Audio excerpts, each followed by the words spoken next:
servo with horn, reservo. We're going to control these servos using joystick or analog. So we're going to control two servos for this joystick using this joystick. Then the other one for the push button. So 3 servos, 2 for the analog joystick, and then 1 for the push button.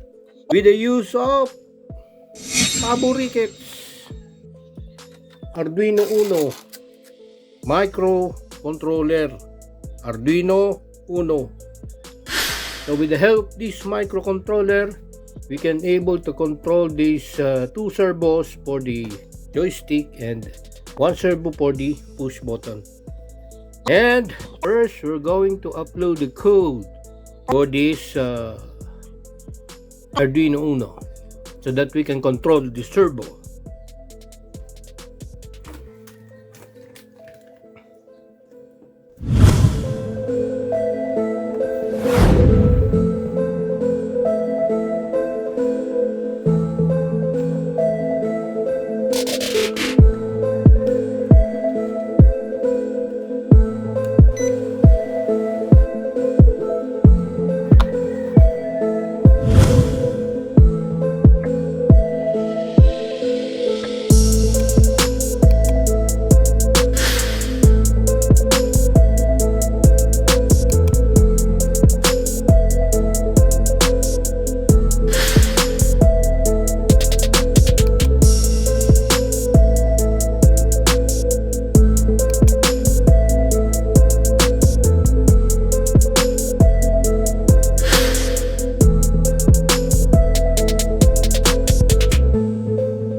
We now have the circuit, the power of the Arduino from 9 volts supply, and then the joystick connected to Arduino, and then the push button to Arduino, and then the 3 servos to the Arduino.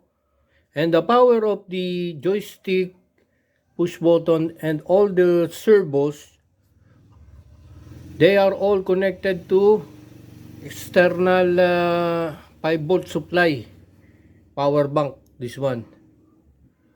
So only 9 volts.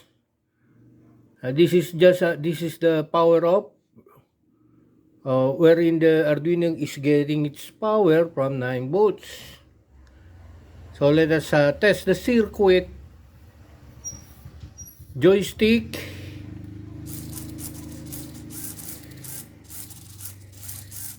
that is the x-axis or horizontal. For the vertical, this one.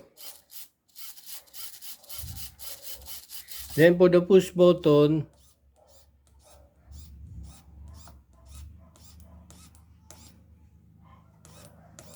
again for the x horizontal axis,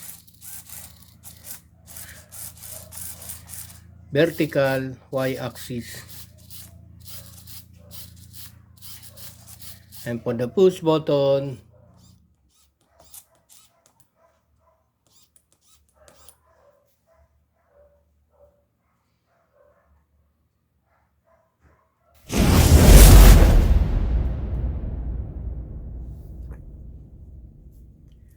We now have this figure 1, 3 servos control using joystick and push button with Arduino Uno microcontroller.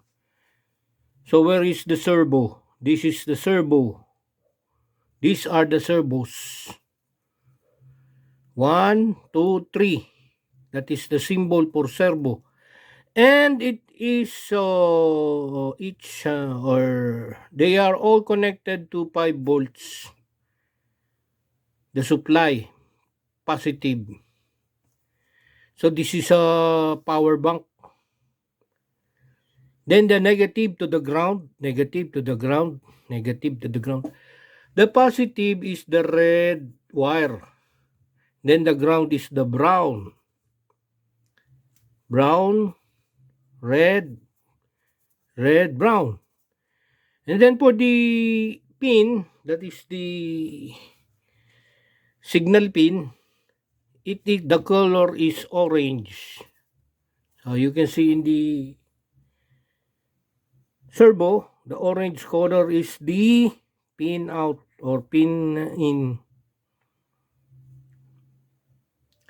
And it is connected to the pin number 3, the first servo, pin number 5 of the second servo, and pin number 6 of the third servo. All the ground, they are all connected together with the Arduino Uno microcontroller, the servo and the Arduino, and also the joystick. So this Arduino has a 9-volt supply. So through USB port. So the supply of the Arduino is from 9-volt supplies battery. The supply of the servo from 5 volts. Then we have this input, the switch 1, connected to pin 2 of Arduino and then to the ground. This is normally open switch. To the joystick, we have the BRY. The y-axis is connected to the AO of the Arduino, analog input sub-0, A sub-0. BRX of the joystick to the A1 of the Arduino, ground to ground, and the supply of this joystick is connected to the power bank. So this is the input, and these 3 they are the output. So once you control the joystick, it will move the 2 servo, and then the switch can move the other servo. So with the use of Arduino Uno and its code, we can now control the servo using the joystick. The joystick is controlling the 2 servos, and the switch is controlling 1 servo. So that is the connection of our 3 servo control, controlling 3 servo using joystick push button with the help of Arduino Uno microcontroller and its code. So you can see here that why is it that the servo is connected to the 5 volt separate power supply? Because it consumes a lot of power or current. So we need an external supply of 5 volts. Together, we connect this 5 volts of the joystick to the external. So the only power for the Arduino is the 9 volts, supplying 9 volts or via USB port through the to the Arduino Uno. That is the power of the Arduino Uno. And the power of this joystick and the 3 servos, they are getting its power from 5 volts external power bank. So we have 2 external supply, one for Arduino and the other one is for the servos and the joystick and the switch.